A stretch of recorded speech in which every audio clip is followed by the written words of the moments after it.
कीर्तन केसरी ह.भ.प. क्रूर महाराज साखरे यांची संत चरित्रामृत कथा, सोहळा आनंदाचा गजर विठुरायाचा संत चरित्रामृत कथा. कथा प्रवक्ते ह.भ.प. क्रूर महाराज साखरे, विनीत पवार परिवार तसेच ताथवडे ग्रामस्थ मंडळी परिवार.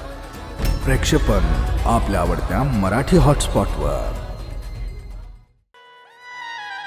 एके दिवशी भूक लागते मुक्ताबाईला,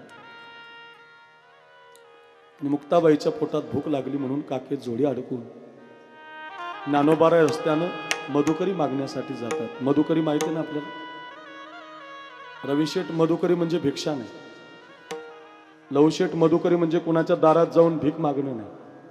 मधुकरी कशाला म्हणतात? मी मागितले 11 वर्ष मागितले, मधुकरी 11 वर्ष मागितलेली. मी आताची मुलं मागू शकत नाही मधुकरी मागणं याला म्हणतात. माझी मधुकरी चिखलीला होती, म्हणजे नेवाळे दाजी बसलेले आहेत ना, चिखलीला मधुकरी मागायचो मी. 1999, 2000, 2001, 2002, 2003, 2004, 2005 आणि 2006. त्याच्या अगोदर 5 वर्ष पैठणला मधुकरी मागितली. मधुकरी अशी असते, घर नेमून दिलेलं असतं. नानीचं घर आहे ना, रमण नानाचं घर आहे ना, यांच्या घरची मधुकरी आहे. त्या आईनं तिच्या जेवणाच्या अगोदर आमचं ताट भरवायचं आणि नैवेद्य म्हणून आम्हाला द्यायचं. ती मधुकरी घ्यायची. शेजारचं घर देणारं असलं तरी जायचं नाही तिथं, याच घरी जायचं, ठरलेल्या घरीच जायचं. ती मधुकरी घ्यायची आणि ती मधुकरी घेऊन आळंदीला यायचं. ज्ञानोबारांच्या समाधीसमोर ती मधुकरी मांडायची. अगोदर तिला समर्पण करायचं, कृष्णार्पणमस्तु. ज्ञानोबारांच्या समोर नैवेद्य दाखवायचा, इंद्रायणी मातेला नैवेद्य दाखवायचा, आणि मग आल्यावर ती प्रत्येकाच्या 2-2, 3-3 भाकरी त्याची त्याला देऊन टाकायची. तिला मधुकरी म्हणतात, भिक्षा नाही. त्या मधुकरीमध्ये ज्ञानोबारांचा आशीर्वाद असतो. ज्यांनी ज्यांनी मागितलेली ना ते सक्सेस झालेले आहेत, यशस्वी झालेले आहेत. त्यांची बुद्धी बदललेली आहे, बुद्धीतलं अज्ञान निघून गेलंय आणि ज्ञानाचा संचय झाला. मधुकरीचं अन्न फार पवित्र असतं, पण एक गंमत आहे त्याच्यात. मधुकरीचं अन्न खाल्लं ओबी नाही वाचली की बैल व्हावं लागतं. पुन्हा ऐका, तुम्ही मधुकरी दिली आम्हाला खायला आणि आम्ही जर ओव्या वाचल्या नाही, आम्ही जर अभंग पाठ केले नाही, आम्ही जर त्याचं नित्य आचरण केलं नाही, आम्ही जर रामकृष्ण हरीचा जप केला नाही, आम्ही जर शुद्ध भावानं ज्ञानेश्वरीवर प्रेम केलं नाही, तर ज्याची भाकरी खाल्ली त्याच्या शेतातलं बैल व्हावं लागतं. म्हणजे बाबा म्हणायचे. अशी मधुकरी ज्ञानोबराय मागण्यासाठी काकेमध्ये जोडी घेतली. आणि गावातल्या लोकांना मधुकरी, ताई, मावशी, अक्का, माझ्या निवृत्ती दादांना नाही, माझ्या काकाला नाही, माझ्या सोपान काकाला नाही, मला पण नकोय, पण 5-6 दिवस झालेत बघा, आम्हाला अन्न नाही पोटामध्ये, पैठणून आलोत ना, भूक लागली बघा. मुक्ताबाई चेहरा सुकलाय तिचा, लहान आहे ती, तिच्यासाठी एक भाकरीचं पीठ द्याल का? एका मावशीला दया आली, ऐकावं, आणि त्या झोळ्यामध्ये पीठ पडलं. माऊली हसत हसत तो घाटाचा जो रस्ता आहे त्या रस्त्याला लागले, आणि रस्त्याला लागल्याबरोबर तो विसोबा आडवा आला. ज्ञाना, कशाला आलताच गावात? काका माझ्यासाठी नव्हतं आलो का? माझ्यासाठी नव्हतं आलो काका. काका माझ्या दादासाठी नाही, काका माझ्या काकासाठी नाही, काका माझ्या बहिणीला भूक लागली ना, माझी मुक्ताबाईचा चेहरा सुकलाय ना, तिच्यासाठी एक भाकरीची एवढी मधुकरी चालवली. आडवा यायचा काका आणि माऊलीच्या काकेतली जोडी हिसकावून घ्यायची.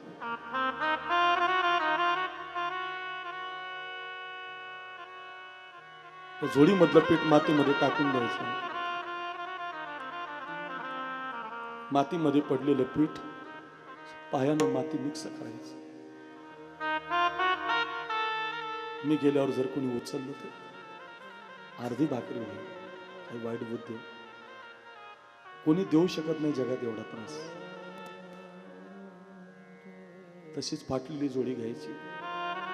ताड चालत बेटामध्ये जायचं. ताटीचा दरवाजा लावून घ्यायचा, आपलं मस्त गुडघ्यामध्ये घालायचं आणि माऊलीनं हंबरडा फोडवून रडायचं. ज्ञानेश्वरी देणारे, अमृत अनुभव लिहिणारे, रेड्याच्या मुखातून वेद बोलवणारे संत आपल्या मस्तकामध्ये गुडघ्यामध्ये मस्तक घालतायत, हंबरडा फोडून रडतायत. आलाय माझा दादा, अंडी असेल भाकरी म्हणून धावत मुक्ताबाई यायची. ताटीच्या फटीतून बघायची तर दादा रडताना दिसायचा. ऐका रे, 7-8 वर्षाची छोटीशी मुक्ताबाई दादा रडताना पाहायची आणि आपल्याला भूक लागलेलं विसरून जायची आणि बाहेरून म्हणायची, दादा योगी पावन मनाचा, योगी पावन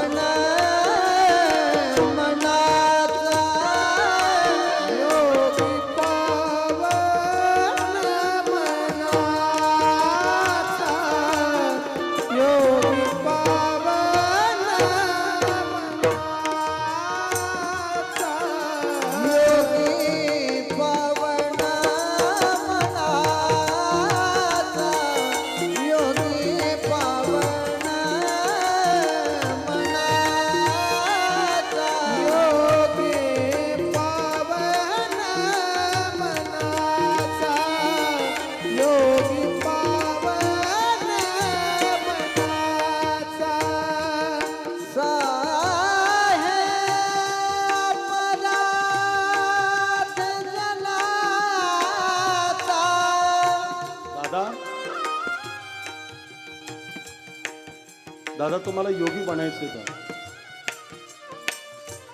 दादा? असं रडता येणार नाही दादा. योगी त्याला म्हणत नाही दादा, लोकांचे अपराध क्षमा करणारा योगी असतो दादा. या विश्वाचं दादा बनायचं, विश्वाचं माऊली पण घ्यायचं. एक दिवस हा समाज तुमचं दर्शन करेल, तुम्हाला पाहायला गर्दी होईल दादा. तुमच्या नावानं लोक जय जयकार करतील ना दादा. या बाहेर जीवदाताने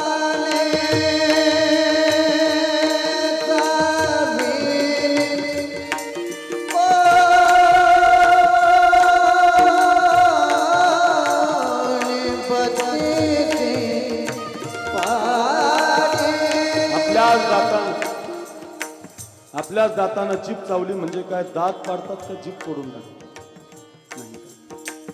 आपल्याच दातानं जीभ चावली म्हणजे काय दातालाही पाडत नाहीत आपण आणि जिभेलाही तोडत नसाल. विसोबा काही परका नाही. हे संत चरित्र आहे, ही संत कथा आहे. अपराधाला क्षमा करा, त्याच्यावर नाराज होऊ नका दादा. दादा संत त्याला म्हणत नाही, संत तो असतो दया क्षमा ज्याच्या अंगामध्ये असते ना दादा.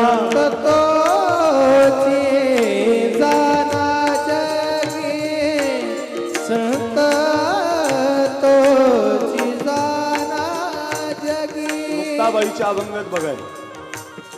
कुणाचे अभंग आहेत? मुक्ताबाई.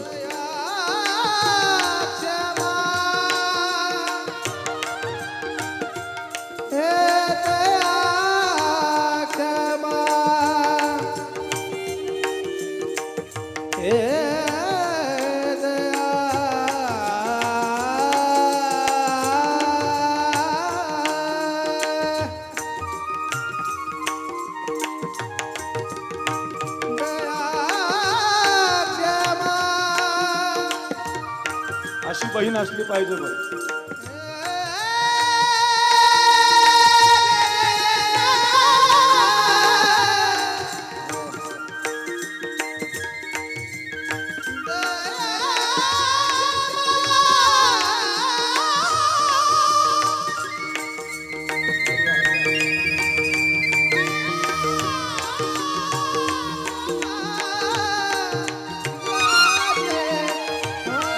दादा बाहेर या. लोभ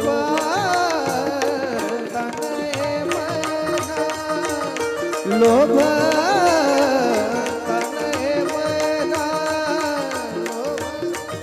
दादा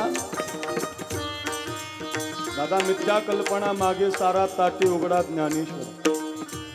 दादा असं रडता येणार नाही दादा. उघडा ताटी उघडातच. हे बहिणीला चालणार नाही दादा. आम्ही ज्यांच्या समोर रडावं ते आमचे मायबाप झोपेत टाकून निघून गेले. आम्ही तुमच्या समोर रडलं पाहिजे तर तुम्हीच आमच्या समोर रडताय ना का? नाही दादा. दादा सुख सागर बनलं पाहिजे. सुख सागर आपण व्हावे, सुख सागर आपण व्हावे, सुख सागर आपण व्हावे, सुख सागर आपण व्हावे. जग बोले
जीव मुद्दल ठाईचे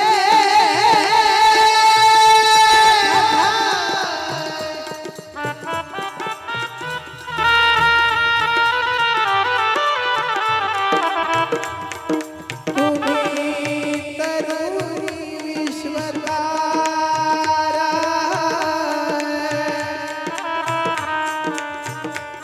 ताटी मुघडा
साहे अपराध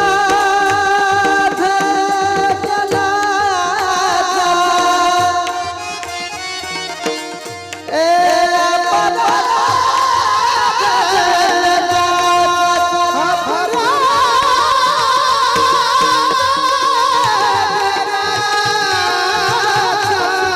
ए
काय आवाज दिले देवाने. आणखी जोरात टाळी वाजवा.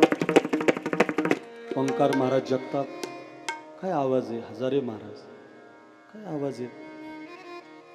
सहजच स्वर्गातल्या देवाला आवाज देतात, वरच्या देवाला बोलवतात.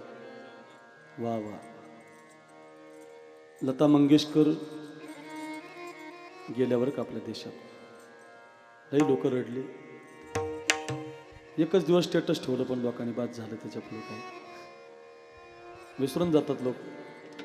मेरी आवाज ही मेरी पहचान म्हणत गेली बघ. काय बाई होती महाराज. किती गाणे गायले ना. खूप गाणे गायले. काय गायलं नाही. खूप गाणे गायले. लता मंगेशकराचे एक गाण्याचा अल्बमच पाठ आहे माझे. पण ते जे गाणे होते ना तिने गायलेले ते तुम्हाला सगळे देवाकडे लावता येतात. सगळ्या गाण्याचे अर्थ देवाकडे लावता येतात. आईकडे लावता येतात. देवाकडे लावता येतात. तुम्ही म्हणू शकता तुमच्या आईकडे बघून, तुमच्या देवाकडे बघून, ज्ञानोबरांच्या समाधीला आठवून म्हणू शकता. आम्ही बालाजी महाराजांनी, हनुमानजींनी, आप्पासाहेबांनी, हजारे महाराज, ओंकार महाराज, किरण महाराज, कृष्णदेव महाराज, गणेश महाराज, प्रमोद महाराज, आम्ही सगळ्यांनी म्हटलं पाहिजे ज्ञानोबा राया तुम्ही जर कदाचित ही ज्ञानेश्वरी आम्हाला दिली नसती ना, आणि कदाचित जर तुमच्यामुळे आज आम्हाला ही मुक्ताबाई कळाली नसते, तुमचे हे जर अभंग आले नसते तर आज एवढी मोठाली शेठ लोक आमच्या समोर कधी बसली नसते. आमचं कुठून ऐकलं असतं त्यांनी.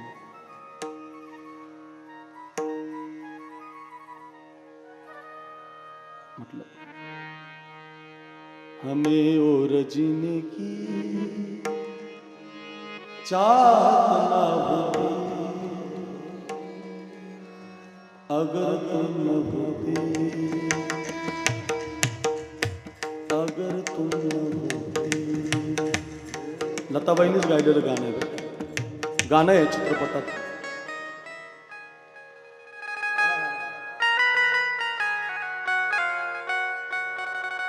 काही शब्द रचना आहे त्याची. हिरोईनकडे पाहून म्हणू नका, जोग मार्जाकडे पाहून म्हणा, ज्ञानोबारांकडे पाहून म्हणा. हमें और जीने की चाहत अगर तुम न होते, अगर तुम न होते. मतलब हमें जो तुम्हारा सहारा मिलता भंवर में हिले किनारा मिलता. काय हरकत है म्हणायला. हमें जो तुम्हारा सहारा मिलता भंवर में हिले किनारा मिलता. किनारे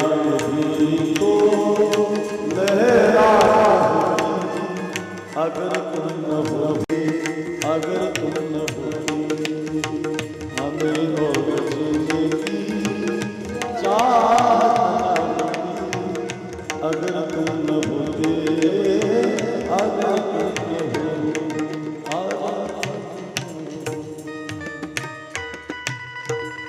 काय हरकत म्हटलं पाहिजे. आपल्या आईला पाहून म्हटलं पाहिजे. तू जर नसते ना आई तर मी काटा लागला. तुम्हाला जन्म दिला आई तुझ्या संस्कारामुळे घडलं. ज्ञानोबरायांना म्हटलं पाहिजे माऊली तुमच्या ग्रंथामुळे घडलं. जोग मार्गांना म्हटलं पाहिजे तुमच्या संस्थेत आलो नसतो. कुरेकर बाबांसारखे महात्मे जर गुरु म्हणून मिळाले नसते, आज कथा करण्याचं भाग्य मिळालं नसतं. म्हटलं पाहिजे गुरुजनांकडे पाहून. कोण म्हणतो म्हणून म्हटलं पाहिजे. लक्षात म्हणत खूप गोड आवाज होता. म्हणून एक वाक्य सांगू. लता मंगेशकर भारतरत्न झाल्या ह्या चित्रपटातले गाणे गाऊन नाही झाले, माझ्या माऊलीचं पसायदान गायलं म्हणून झालं. बाजे मुरलिया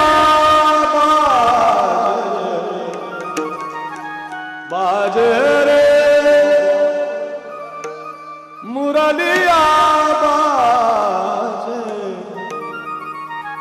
अधर धरे मोहन मुरली अधर धरे मोहन मुरली ओटो पे माया विराजे बाजे बाजे बाजे बाजे मुरलिया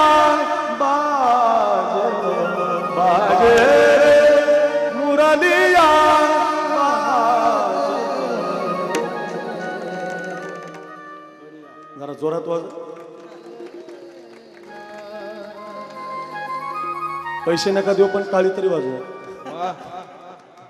जरा जोरात वाजा, मर्दासारखी वाजवा. काय गीतं गायले, काय पसायदान गायलं, खूप अभंग गायले. चला यांनी गायलं म्हणून म्हटलो गायक तो उद्धर आला. वा वा ओंकार महाराज, मुक्ताबाईची कृपा होईल तुमच्यावर, ज्ञानोबारांची कृपा होईल. वा वा असं गोड भजन गाताय हजारे महाराज. मुक्ताबाईचे अभंग बाहेर पडतात. दादा या बाहेर. दादा बाहेर येतात. अन्नपूर्णा प्रगट होते, केळीच्या पानामध्ये अन्न आणते, ज्ञानोबारांना खाऊ घालते. अनेक चमत्कार होतात. एक दिवस मांड खाण्याची इच्छा होते. मांड म्हणजे पुरणपोळी उद्या करायची आहे. पुरणाची पोळी, पुरणपोळी करतात ना. हा पुरण बाहेरून असतं ना, हातून असतं. पुरणाची पोळी करतात आपल्याकडे. उद्या प्रसंग येणारे प्रल्हादाचा. आपण होळी सांगणार आहोत उद्या. आपल्याला नामदेव महाराजांचं चरित्र पाहायचंय उद्या आणि नाथ महाराजांचं पण पाहायचं. उद्या 2-3 संत पाहिजेत आपल्याला, जेवढे होतील तेवढे. आणि मग आता मांड करण्यासाठी परळ लागते. परळ म्हणजे खापर लागतं. तर विसोबानं ते परळही कुंभारवाड्यातून आणलेलं फोडून टाकलं. परत मागायला गेली तर तुझे पैसे घेईल म्हटला परत. ते परळही खापरही मुक्ताबाईला मिळू दिलं नाही. रडत आली मुक्ता. काय झालं? निवृत्ती दादाला मांडे खायची होती. दादा मांड करायची सामुग्री आहे, भाजायला काही नाही. मग माझ्या माऊलीनं सिद्ध बेटामध्ये, नीट ऐका बरं, सिद्ध बेटामध्ये माऊलीनं पर्णकुटीमध्ये पाठीवरती दिव्याग्नी जोडला. लाल डोळे झाले, तप्त अग्नी, योग्याची समाधी लावली. ज्ञानराज माझी योग्याची माऊली, योगी समाधी लावली आणि उत्तेजनातून समाधी पेटवली, अंग गरम केलं. विसोबा पाहिला आला. कसं करील मुक्ता मांड? जगातला सगळ्यात वाईट माणूस आहे हा. सप्ता तर होऊ देत नाही, होईल कसं पाहायला येईल? चांगलं तर होत नाही, झालं तर कसं पाहायला येतो? याला खळ म्हणतात, याला दुष्ट म्हणतात. काय करते संत कथा? का आमच्या संदीप शेटनी कथा आयोजित केली? का साखरे महाराज तुम्हाला ही कथा सांगतोय? 3 दिवस झाले संत सांगतोय. का सांगतोय? काय करतात संत बरं? काय काय काय कशामुळे ऐकली पाहिजे? का घरी घेऊन जायची ती? का ऐकतोय आपण? का मुक्ताबाई ऐकतोय? काय ज्ञानोबा ऐकतोय? का त्यांचं चिंतन ऐकतोय? का हे अभंग ऐकतोय? ऐका काय घडतं संत कथेनं. पाहायला आला, माऊलीच्या पाठीवरती अग्नी जोडलेला आहे. मुक्ताबाई मांड भासते. लाजलाव लाजलाव. जवळ आला. मुक्ताबाईनं त्याला लोटलं नाही बरं. परत त्याला जवळ घेतलं. ज्यानं भाकरीचं पीठ मिळू दिलं नाही, ज्यानं मधुकरी मिळू दिली नाही, ज्यानं त्रास दिला, ज्यानं खापर मिळू दिलं नाही, त्याला जवळ बसवलं आणि माऊलीच्या पाठीवरचं मांड त्याच्या पात्रामध्ये टाकलं आणि त्याला मांड खायला दिलं. विसोबा चाटी नाही, विसोबा नावाचा संत बनवला. हे संत चरित्र, ही संत कथा. दुष्टाला सुद्धा, अपकाराला सुद्धा संत बनवतात. अपकारी सुद्धा जवळ आला तर त्याच्यावर उपकार करतात. अरे खाण्याच्या निमित्ताने येऊ द्या, चटई उचलण्याच्या निमित्ताने येऊ द्या, ऐकण्याच्या निमित्ताने येऊ द्या, पंक्तीला जेवायला येऊ द्या, उद्धारच करतात, देतात. आता विसोबा चाटी राहिला नाही. विसोबा खेचर नावाचा संत झाला. मुक्ताबाई त्याची गुरु झाली. ज्ञानोबराय त्याची आजी गुरु झाली आणि ज्ञानोबराय ज्ञानोत्तीनाथाच्या परंपरेमध्ये आला आणि विसोबा चाटी संत झाला. आता तर खूप जय जयकार व्हायला लागला. विश्वमाऊली ज्ञानोबमान ज्ञानेश्वरम महाराज की जय. निवृत्तीनाथ महाराज की जय. गोपाल काका जय हो. मुक्ताबाई चित्तला जय. जय जयकार भाई. मग आता चांगदेव नावाचे जे महामुनी आहेत तांब्याला, त्यांना माहिती पडलं कोणीतरी मुक्ताबाईनं आणि कोणीतरी ज्ञानोबरायनं रेड्याच्या मुखातून वेद बोलवला. तर चांगदेव महाराज हे 1400 वर्ष जगले. आता हे वैज्ञानिक लोकांना पटत नाही पण जगले. 1400 वर्ष कसे जगले? तर प्रत्येक 100 वर्षाला समाधी लावायची. योग्याला समाधी लावता येते. आजही एक महात्मा तुम्हाला पाहायला मिळेल. नगरवरनं, आमचे हजारे महाराज नगरला राहतात. नगरवरनं कधी कर्जतला गेले, करमाळ्याला, सोलापूरला, ते एक मांदळी नावाचं गाव आहे बघा. त्या मांदळीला आत्माराम बाबा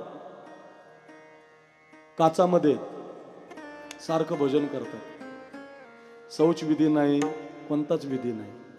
योगी आहे, योगी आजही जिवंत आहे. काचात आहेत, काचात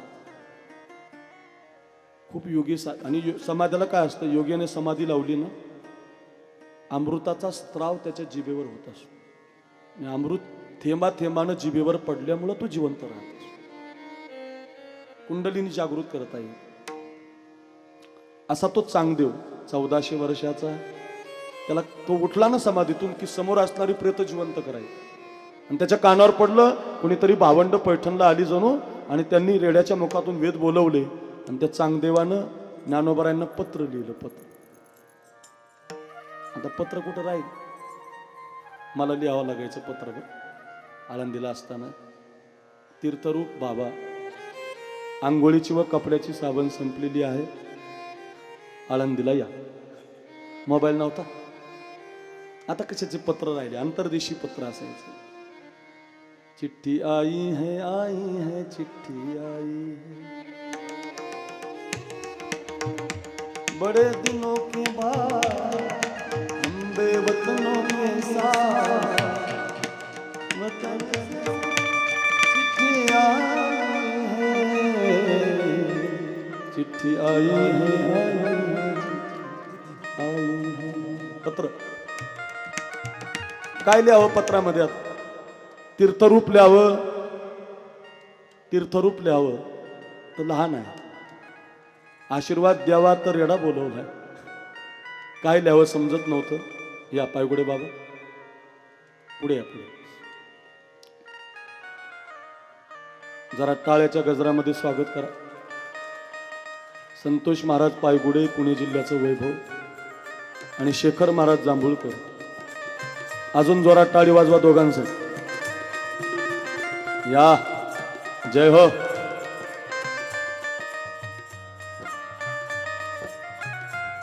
दो दिन के बाद वरती वरती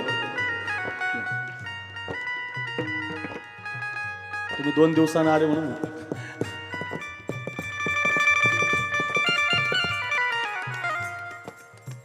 वैष्णवांची मांदियाळी आहे आज आमच्या. 11व्या पुण्यस्मरणाला ज्ञानोबराय संतांच्या कथा चालू आहे. मंत्रमुग्ध झालाय समाज. कधी 9:30 वाजतात कळत नाही बुवा आपल्याला. रोजच एकच संत होत नाही तर 9:30 वाजतात. वा, पायगुडे बाबा नमस्कार, रामकृष्ण. आणि चांगदेव निघाले. तर चांगदेवाला वाटलं कसं जाऊ. ते पत्र पाठवलं अगोदर, ते कोरं पत्र आलं. आणि ते कोरं पत्र आळंदीला आल्यानंतर ज्ञानोबरांनी त्याच्यावरती 65 ओव्या. त्याला चांगदेव 65 म्हणतात. हा तिसरा ग्रंथ तयार झाला. ज्ञानेश्वरी, अमृत अनुभव आणि चांगदेव 65. ते 65 ओव्याचं पत्र आलं, पण त्याच्यातली एकही ओवी चांगदेवाला कळत नव्हती, अर्थ कळत नव्हता. आणि आता ते ओव्याचं पत्र घेऊन या योग्यांना भेटायला गेलं पाहिजे. आमचे बाबा विनोदानं म्हणायचे 1300 वाघ घेऊन चांगदेव निघाले. एक वाघ नाही, 1300 वाघ. किती वाघ आणले महाराज? 1300. आणि 1300 वाघावर 1300 माणसं बसवली. आणि सगळे लोक आणली होती 3 लाख. म्हणून आळंदीला सगळ्यात जास्त लोक येतात वारीला. बरं, 3 लाख लोक आणली होती. आणि तीर्थयात्रा केल्यासारखंच हवेतून ते वाघ चांगदेव चालवायचे. चांगदेवाला 64 कला सगळ्या येत होत. काशीला गेले होते ना चांगदेव विद्या घ्यायला. आता असं सांगतात ते नारायण डोहचे काही लोकांनी मला सांगितलं की ज्यावेळेला नारायण डोह गाव आहे त्यांचं जन्मगाव चांगदेवाचं, नगर जिल्ह्यात आहे. कीर्तन हजारे महाराजांनी घेतलं होतं माझं त्या गावाला. आपणही गेला असाल पायगुडे बाबा. तर त्या नारायण डोहला चांगदेव महाराजांचं जन्मभूमी. तिथून ते ज्यावेळेला काशीला गेले ना विद्या संपन्न करायला, एका गुहेमध्ये गेले. आणि त्या गुहेमध्ये गेल्यानंतर त्यांना सांगितलं की या गुहेमध्ये खूप साप आहेत, खूप वाघ आहेत, ते तुम्हाला खाऊन टाक. तर त्या चांगदेवाला एक कला येत होती. त्या कलेचं नाव होतं स्तंभ कला. स्तंभन म्हणजे काय? समोरच्या व्यक्तीला स्तंभ बनवायचे, त्याला दगड बनवायचे. वाघ जर समोरून आला आणि त्यांनी मंत्र म्हटला ते स्तंभ करायचे. म्हणून ते 1300 वाघ घेऊन निघाले. वाऱ्यासारखी 2 जण पळत आली. ज्ञानोबा, निवृत्तीनाथ महाराज, सोपान काका, चांगदेव महाराज तुमच्या भेटीला वाघावरनं, गळ्यामध्ये साप घेऊन, हातामध्ये चाबूक घेऊन. एवढी गर्दी आलेली. विश्रांती वड आहे बघा आळंदीला. विश्रांती वडावर कधीतरी जाच. त्या विश्रांती वडावर आल्याची बातमी मिळाली. निवृत्तीनाथ महाराज म्हटले, ज्ञान चांगदेव महाराज वाघावर आले. मग माझ्या ज्ञानोबरांनी सकाळच्या कवळ्या उन्हामध्ये ज्या भिंतीवर बसले होते ना चौघे बंधू, त्या भिंतीलाच आदेश दिला, चालविली जड भिंती हरली चांग याचे भ्रांती, मोक्ष मार्गीचा सांगा ज्ञानोबा माझा, साधकाचा मायोबा दर्शन हरिता. त्या भिंतीलाच आज्ञा केली, चाल भिंती चाल. भिंत वाऱ्याच्या वेगानं चालायला लागली. त्या विश्रांती वडाकडं हो हवेतून येणारे वाऱ्यानं येणारे वाघावर बसलेले चांगदेव महाराजांनी भिंतीवर ज्ञानोबा. अरे सजीव रेडा सजीव वाघावर बसून आले होते चांगदेव महाराज, पण निर्जीव भिंत ज्ञानोबरांनी चालवली. अभिमान गळाला. ज्ञानोबरांच्या पायावरती अशा जटा आपटून नमस्कार केला. सगळ्या कला सगळा अभिमान माऊलीच्या पायावरती ठेवला. मग ज्ञानोबरांनी त्याला उठवलं आणि चांगदेवाला आणलं म्हणे आळंदीमध्ये. आणि दोनदा मांडे वाजलेले आहेत बरं का इतिहासात. एकदा माऊलीच्या पाठीवरती मुक्ताबाईनं मांडव वाजले. आणि आळंदी जी धर्मशाळा आहे ना प्रदक्षिणा रोडला, तिथं सोपान काकाच्या पाठीवरती मांडे वाजलेले. आणि जे 3 लाख लोक आली होती त्यांना सोपान काकाच्या मांडीवरल्या पाठीवरल्या मांड्याचं भोजन दिलं. असे चमत्कार झाले. मग माफी मागितली. चांगदेव म्हटले, मुक्ताबाई तेवढा चांगदेव 65चा अर्थ सांगा, 65 वळाचा. आणि बकरा पाहिजे, बळी पाहिजे सांगते म्हटले. आणि मग चांगदेव महाराज म्हटले, माझं मुडकं तुम्हाला काय पाहिजे तर घ्या. आणि मग मुक्ताईला कळाला निराभिमानी झालाय. आणि मग 65चा अर्थ मुक्ताबाईने चांगदेवाला सांगितलं. चांगदेव म्हणे, धन्य जन्म आलो, गुरुपुत्र झालो मुक्ताईचा. मुक्ताबाई चांगदेव महाराजांचीही गुरु झाली. असे अनेक चरित्र प्रकरण घडले. आणि आता चांगदेवाच्या प्रकरणानंतर नामदेवरायांचं प्रकरण. आता उद्या नामदेवरायांचं चरित्र आपण पाहणार आहोत. नामदेव महाराज कसे आहेत, कुठले आहेत, कुठे जन्माला आले. नामदेव महाराज आळंदीला आले, त्यांना कच्च ठरवण्यात आलं. ज्ञानोबराय मुक्ताबाईनं कच्च ठरवलं, गोरोबा काकानं थापटनं मारलं. आणि कच्चे नामदेवराय कसे साधू झाले, कशी त्यांना देव दिसायला लागला, सद्गुरूची कृपा कशी झाली, उद्या कथेत येणार आहे. आणि अशा प्रकारानं आता नामदेवरायांकडे गेले, पंढरपूरला गेले, तीर्थयात्रा केली ज्ञानोबरायांनी. या विश्वाचे वारकरी संप्रदायाचा प्रचार आणि प्रसार फक्त माझ्या माऊलीनं केलेला आहे. औंढा, पंढरपूर पासून औंढा, औंढ्यापासून मध्य प्रदेशामध्ये आणि तिकडच्या त्या सगळ्या गुजरातच्या प्रदेशामध्ये 22 वर्षापर्यंत ज्ञानोबरायांनी प्रदक्षिणा केली. प्रदक्षिणा करून आल्यावर माझ्या देवानं नामदेवराय ज्ञानोबरायांचं माऊंद केलं. आणि मग आता 10 मिनिटं राहिलेत आपले. कीर्तन केसरी ह.भ.प. अक्रूर महाराज साखरे यांची संत चरित्रामृत कथा. सोहळा आनंदाचा गजर विठुरायाचा संत चरित्रामृत कथा. कथा प्रवक्ते ह.भ.प. अक्रूर महाराज साखरे. विनीत पवार परिवार तसेच ताथवडे ग्रामस्थ मंडळी. प्रक्षेपण आपल्या आवडत्या मराठी हॉटस्पॉटवर.